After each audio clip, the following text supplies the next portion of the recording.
students, this is your Preeti ma'am and today we are going to discuss the exercise questions of chapter 13 from class 4. So if you have missed the explanation of this chapter, links are given in the description box below. Also, if you are new to my channel, do consider subscribing it right now and press the bell icon for latest updates. Also, you can follow me on Instagram and on my Facebook page where I upload the answers for quick assignment and hot questions given in your textbook. So now, without further ado, let's start with today's class. First is section A, that is choose the correct answer. उसमें पहला question क्या पूछा है कि soil is form by the process of, जिस process से soil form होता है उस प्रोसेस को हम वन वर्ड में क्या कह सकते हैं, that is option D, weathering. ठीक है.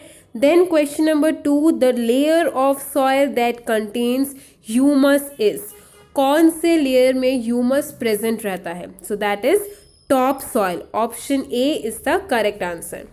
Next, question number 3 is the soil with big particles and a lot of space between them is option C, sand. मतलब वो soil जिसमें particles जो होते हैं वो bigger size के होते हैं, उन particles के बीच में बहुत सारा space present होता है, तो उस type of soil को हम कहते हैं sand.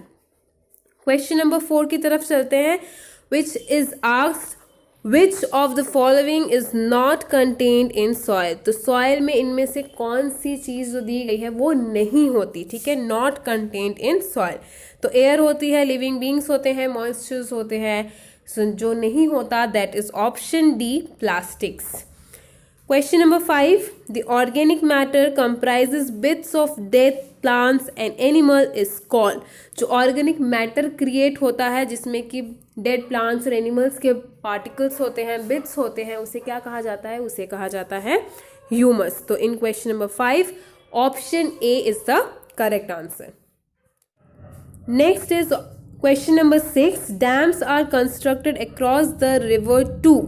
डैम्स को रिवर्स के क्रॉस कंस्ट्रक्ट किया जाता है, क्यों, to stop flood, produce electricity, check soil erosion. Yes, all of these. So correct option क्या होगा, option D, all of these. Question number 7 क्या है कि which of the following is not a cause of soil erosion, इनमें से कौन सा soil erosion का कारण नहीं है. So option C, planting more trees, वो सॉइल इरोशन का कारण नहीं है, बल्कि उससे सॉइल इरोशन को हम रोक सकते हैं, मीन्स सॉइल को हम कंजर्व कर सकते हैं. ठीक है, so option C is the correct answer. Then moving on to question number 8, the carrying away of top fertile soil by wind and water is called. वो प्रोसेस या वो फिनोमेना जिसमें हम टॉप फर्टाइल सॉइल जो है वो wind और water की वजह से एक जगह से दूसरी जगह पे कैरिड अवे होती है, उसको क्या कहा जाता है, उसको कहा जाता है soil erosion. Option B is the correct answer. Clear. Next is section B, asking you to give short answers. तो पहले मैंने यहाँ पे सारे क्वेश्चंस लिस्ट आउट कर दिए हैं और देन मैंने यहाँ पे सारे आंसर्स लिख दिए हैं with their correct question numbers. ठीक है, तो पहला क्वेश्चन पढ़ते हैं, how is humus form, humus कैसे बनती है. So humus is formed from the organic matter like decomposed bit of dead plants and animals. तो जो ह्यूमस है वो ऑर्गेनिक मैटर से बनती है, जब डेड प्लांट्स और एनिमल्स के जो पार्ट्स होते हैं, जो पार्टिकल्स होते हैं या बिट्स कह लीजिए, जब वो डिकम्पोज होती है तो हमें ह्यूमस मिलता है. Clear. Then question number 2, name the different layers of soil. तो यहाँ पे सिर्फ हमें पूछा है कि जो सॉइल के डिफरेंट लेयर्स होते हैं उनके नाम का जिक्र करना है. So the different layers of soil are topsoil, subsoil and lastly bedrock. तो ये 3 हो गए सॉइल के layer. Question number 3, What does soil contain? Soil में क्या क्या होता है. So soil is made of tiny bits of rock. उसमें छोटे छोटे रॉक के पार्टिकल्स होते हैं एंड साथ में वो क्या कैरी करता है, it contains water, air and bit of dead plants and animals called humus. तो इसमें प्रेजेंट होता है वाटर, एयर और ह्यूमस. ठीक है. Then question number 4, name some animals and insects which live in the soil. तो हमें क्या पता है, सॉइल बहुत से लिविंग ऑर्गेनिजम्स का, लिविंग बींग्स का घर होता है। तो वैसे ही हमें पूछा है क्वेश्चन कि कुछ एनिमल्स और इंसेक्ट्स के हमें नाम बताने हैं जो कि सॉइल में रहते हैं, जिनका घर है सॉइल। ठीक है, so many small creatures such as ant, beetles, bugs, rats, earthworm, moles, rabbits, they all live in the soil। तो ये हो गए हमारे कुछ एनिमल्स एंड इंसेक्ट्स के नाम। अंडरस्टूड? तो चलो let's move on to next section, that is section C, जिसमें हमें पूछा है answer the following question. Question number 1 is how is soil formed. Soil कैसे बनती है? So soil is formed due to the action of sun, air and water. The sun heated the rocks and rain made them cool continuously for thousands of years. This resulted into the cracking of rocks. The fast flowing rain and water entered the cracks and broken the rocks into smaller pieces. This process continued for millions of years and the rock pieces became fine and soil is formed. तो इसकी पूरी कहानी क्या है कि soil जो है वो फॉर्म हुआ है सन, एयर और वाटर के एक्शन से। कैसे? सन ने रॉक्स को कंटिन्यूसली हीट किया, ठीक है, एंड रेन ने उनको ठंडा किया। अब ये जब प्रोसेस ठंडे गर्म का कंटिन्यू चलता रहा तो रॉक्स में क्रैक्स आ गए।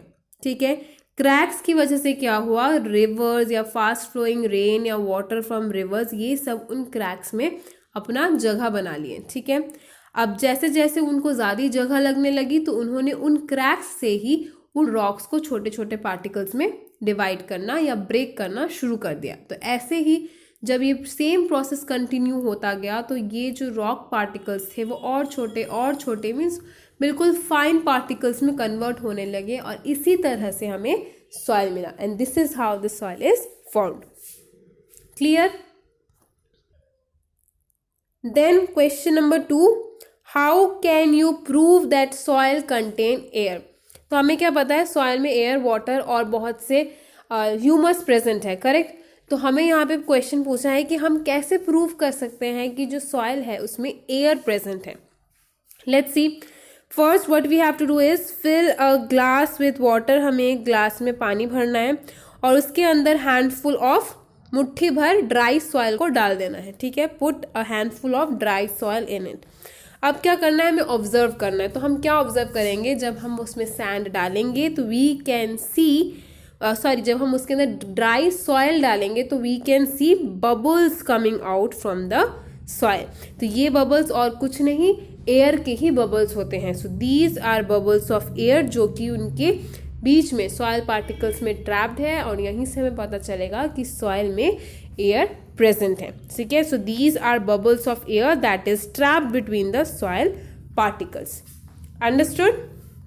Now let's move on to question number 3, that is name the 3 kinds of soil which soil is best for the growth of plants. तो हमें जो 3 काइंड के सॉइल हमने पढ़े हैं उनके नाम बताने हैं और जो बेस्ट है प्लांट्स की ग्रोथ के लिए उस सॉइल का नाम भी बताना है। तो पहले देखते हैं कि कौन से 3 टाइप के सॉइल होते हैं। सो that is gravel, sand and clay.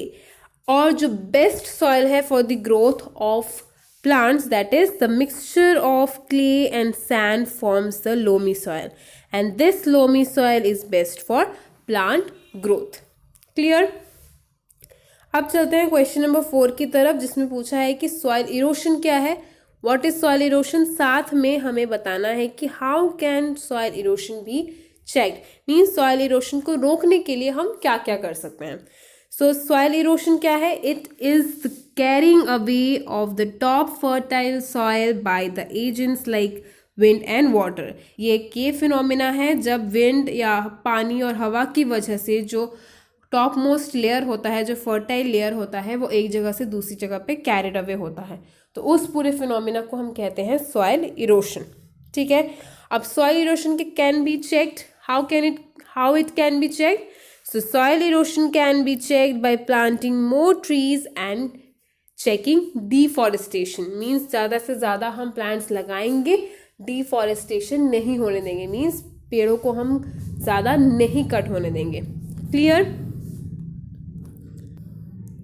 Next है हमारा लास्ट सेक्शन इस एक्सरसाइज का, जो कि सेक्शन डी है, जिसमें हमें डेफिनेशंस बताने हैं, मीन्स हमें डिफाइन करने हैं इन टर्म्स को।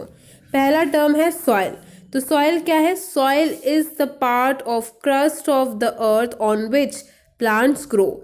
It is formed of tiny particles of rocks, fine grains of sand, dead plants, water, air and some micro organisms. तो सॉइल जो है वो हमारे अर्थ के क्रस्ट का एक पार्ट है जिसके ऊपर प्लांट्स ग्रो करते हैं।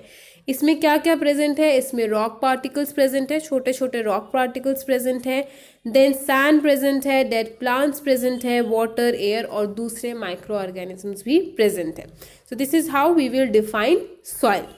नेक्स्ट है सॉइल इरोशन। इसके बारे में हमने थोड़ी देर पहले ही एक क्वेश्चन में भी पढ़ा था कि जो टॉप मोस्ट फर्टाइल लेयर होगा वो विंड और वाटर की वजह से दूसरी जगह पे कैरिड आउट होगा, उसी को हम कहेंगे soil erosion. So let's see it once again.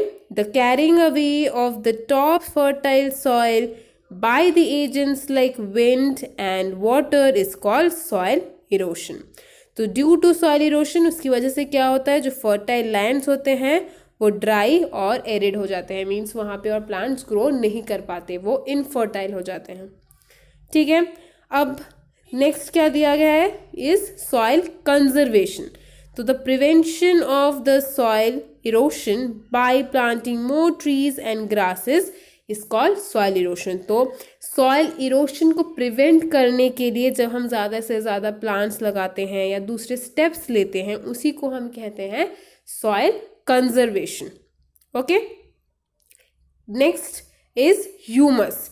तो ह्यूमस क्या है? ह्यूमस एक डार्क कलर का सब्सटेंस है जिसमें क्या प्रेजेंट है, that contains dead and decaying bits of plants and animals, जिसके अंदर डेड और डिकेड के जो प्लांट्स एंड एनिमल्स के बिट्स होंगे वो प्रेजेंट होंगे, and it helps to grow plants. Obviously वो प्लांट्स की ग्रोथ के लिए पूरी तरह से हेल्प करेंगे क्योंकि वो लैंड को बहुत ज़्यादा फर्टाइल बना देते हैं। ठीक है, so this is how we will define these terms, those are given in the questions. Understood? So students, that's all for today's video. Also, this marks the ending of this chapter. In our next video, we are going to discuss another new chapter of class 4. Till then, stay tuned and thank you.